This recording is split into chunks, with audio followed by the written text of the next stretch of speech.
Hello दोस्तों, praise the Lord, जय मसीह की। आज हम देखेंगे फिलिपियों और उसका एक अध्याय और उसका छठा वचन। इस प्रकार लिखा है, मुझे इस बात का भरोसा है कि उसने तुम में अच्छा काम आरंभ किया है, वही उसे यीशु मसीह के दिन तक पूरा करेगा।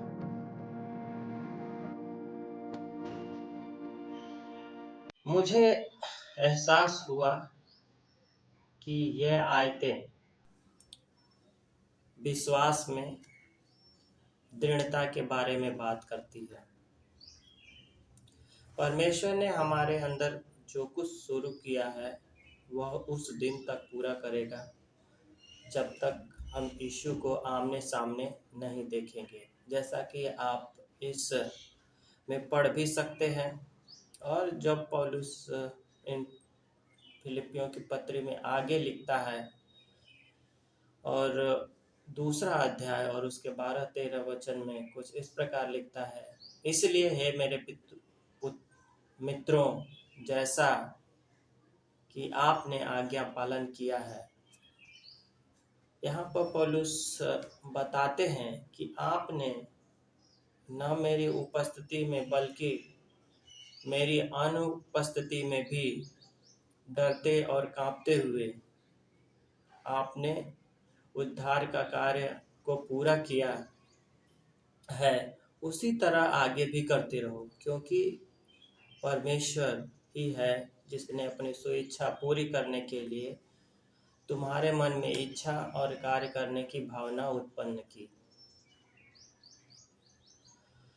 हम हर संभव प्रयास कर सकते हैं या हर समय प्रयास कर सकते हैं और परमेश्वर के उद्धार पाने के अपने प्रयासों में लीन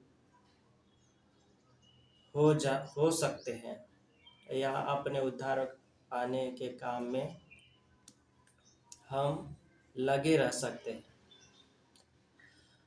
हम जब इस बाइबल की आयतों को पढ़ते हैं तो हम पाते हैं और हम अपने जीवन में अनुभव भी करते हैं कि हम आध्यात्मिक रूप से स्वस्थ रहने के लिए हमें विश्वास के साथ जीने और विश्वास का अभ्यास करने की आवश्यकता है।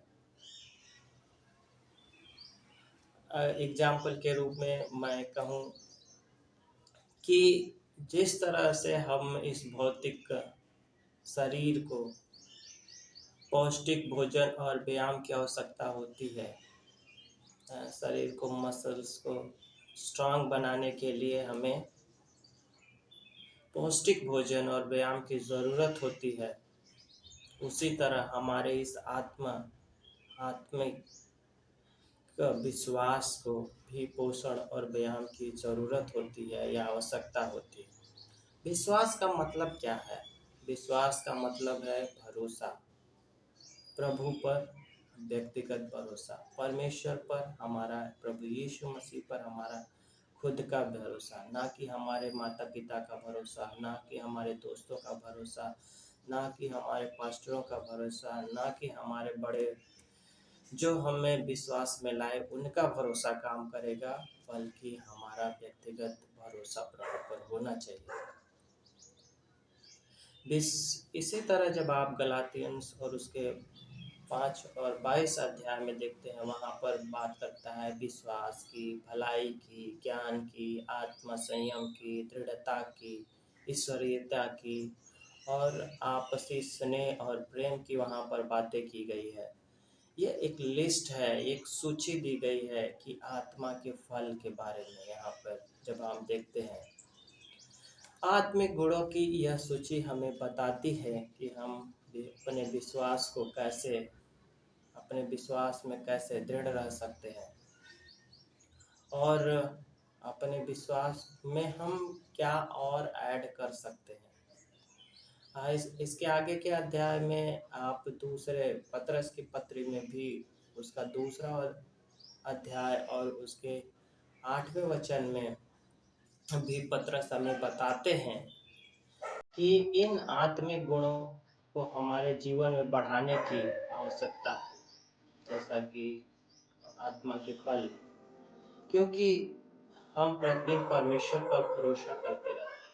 परमेश्वर पर भरोसा करके ही हम परमेश्वर के पास आते हैं। यदि आप में ये गुण है, यदि हम मुझ में ये गुण है और ये बढ़ भी रहे हैं, तो यह दर्शाता है कि हमारे प्रभु यीशु मसीह के बारे में आपका ज्ञान जीवित और उत्पादक है।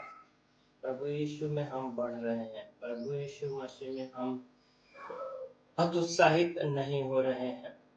यह आध्यात्मिकता का सार है और विश्वास में दृढ़ रहने की हमारी कुंजी है। हमारे पास परमेश्वर ने हमें एक कुंजी दी है, जो मोस्ट इम्पॉर्टेंट चीजें हैं वो है हमारा जीवन पवित्र आत्मा के प्रति समर्पित है, क्योंकि वह हमारे अंदर काम कर रहा है। इन्हें हमारे जीवन में आध्यात्मिक अनुशासन बनाने की जरूरत है।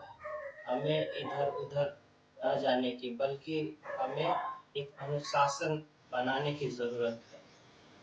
हमें प्रतिदिन प्रभु के साथ गहरा रिश्ता बनाने की कोशिश करनी चाहिए और इस रिश्ते के प्रभाव को अपने जीवन में और दूसरों के जीवन में भी डालने की हमें प्रेरणा देनी चाहिए।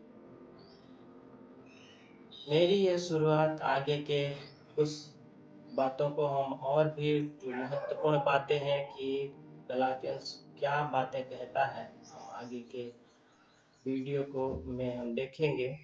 भलाई का मतलब क्या होता है? भलाई का मतलब है निष्ठा या नैतिक उत्कृष्टता से है।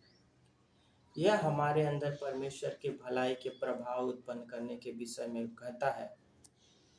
और यहाँ पर इस ज्ञान, व्यक्तिगत रूप से परमेश्वर कौन है, इसका ज्ञान और हमारे समझ हमारे अंदर होनी चाहिए। आत्मनियंत्रण की बातों पर अगर हम देखें तो आत्मनियंत्रण कब प्राप्त होता है? जब हम अपनी स्वार्थी प्रकृति को अपने ऊपर नियंत्रण करने नहीं देते हैं और बल्कि अपनी इच्छा को परमेश्वर के अधीन करते रहते हैं। ये एक दिन की बात नहीं है कि हम आ गए विश्वास में, हमारे लोगों ने हमें विश्वास में लाया और हमने विश्वास कर लिया और काम चल गया। हमें आत्मनियंत्रण की रेगुलर ज़रूरत है। हमें अपने स्वार्थी प्रकृति को छोड़ने की रेगुलर ज़रूरत है और हमें उस पर नियंत्रण करने की ज़रूरत है। हम भी पहले जब परमेश्वर में नहीं आए थे तो हमें लगता था कि हमारे जीवन में सब कुछ मुझे अपने लिए करना चाहिए, मुझे अपने लिए पढ़ना चाहिए, मुझे अपने लिए कमाना चाहिए, मुझे अपने लिए घर बनाना चाहिए, मुझे अपने लिए कपड़े खरीदने चाहिए। लेकिन जैसे जैसे हम परमेश्वर में आते हैं, हम अपनी पवित्रता को छोड़ के पहले हम अपने परिवार को लिए करना सीखते हैं, फिर बाहर वालों के लिए करना सीखते हैं, फिर कलीसिया के लिए करना सीखते हैं। तो हमें आत्म नियंत्रण हमें रेगुलर की प्रक्रिया है, लगातार चलने वाली प्रक्रिया है। इसमें आप सब कर सकते हैं। और एक बात दृढ़ता की बात आती है, तो दृढ़ता मैराथन में दौड़ने के लिए दृढ़ता के समान है। जिस प्रकार की अगर एक रेस होती है, एक दौड़ होती है जिसमें मान लीजिए 7 किलोमीटर 10 किलोमीटर दौड़ना है आपको, तो एक दौड़ने वाला धावक किस आखिरी क्षण तक उस लाइन को क्रॉस करने की या जीतने की कोशिश करता है कि एक, चाहे वो कितना भी थका हो, चाहे वो कितना भी टायर्ड हो, वो उस लाइन को क्रॉस करने की कोशिश करता है। उसी प्रकार हमें भी परमेश्वर में उस अंतिम रेखा को क्रॉस करने के लिए हमें आगे बढ़ते रहना है। और जब हम रुकना चाहते हो और हमें लगे कि हमें रुकने की ज़रूरत है और हमें लगे कि हमारे पास कोई ताकत नहीं है मसीह में आगे बढ़ने की, या हमारे पास कोई ताकत बची ही नहीं है, फिर भी हमें आगे बढ़ते रहना है। हमें परमेश्वर में एक धावक की तरह आगे बढ़ने की ज़रूरत है कि वह लास्ट क्षण तक जीत की कोशिश करता है। परमेश्वर की आत्मा की शक्ति के माध्यम से हम इस विश्वास की जीत में, विश्वास की दौड़ में हम आगे बढ़ सकते हैं। परमेश्वर की शक्ति के माध्यम से हमारे चरित्र में काम करने वाले आंतरिक अनुशासन की बात करती है, जो हमें अंदर से और बाहर तक, अंदर से बाहर तक हमें रूपांतरित करती है। इसलिए हमें परमेश्वर पर भरोसा करके उस रेस को दौड़ना है जिसमें बाइबल हमें दौड़ने के लिए बोलती है, या परमेश्वर चाहता है कि हम उस रेस को पूरा करें। आपसी भाईचारे और स्नेह का मतलब बस एक दूसरे के लिए आपसी तरीके से सच्ची देखभाल करने की ज़रूरत है। इसके लिए स्वीकृति की ज़रूरत होती है। हम क्षमा कर सकते हैं, हम एक दूसरे भाई को निस्वार्थ के साथ प्रेम कर सकते हैं, निस्वार्थ के साथ हम उनके साथ रिलेशंस बना सकते हैं। उसी तरह इससे हमें हमारे रिश्ते की प्रामाणिकता को प्रूव होती है। जैसा कि बाइबल में कहती है, यदि तुम अपने भाई से प्रेम नहीं करते तो तुम हत्यारे हो। किस तरह से मैं समझता हूँ कि एक व्यक्ति जो किसी भी तरह से प्रेम नहीं कर पाता, बाइबल उसे हत्यारा घोषित कर देती है। तो ये बाइबल की यूनिक बातें हैं कि वह किस तरह से रिलेशंस को या हमारे संबंधों के विषय में हमें बताती है। हमें से लगातार किस तरह से हम देख सकते हैं, बाइबल की बातें हमसे लगातार बातें करती रहती हैं कि हमें हमारे रिश्ते, हमारे परमेश्वर के रिश्ते, हम इस जीवन में रह रहे होते हैं तो हमारे लिए कितना इम्पॉर्टेंट हो जाता है कि एक दूसरे के लिए प्रोत्साहन करना, एक दूसरे को सहायता देना जब ज़रूरत हो। क्योंकि हमारा जीवन इस जैसा स्वभावदर्शक में भी कहा गया कि कितना क्षणभंगुर है, कितना नाजुक है।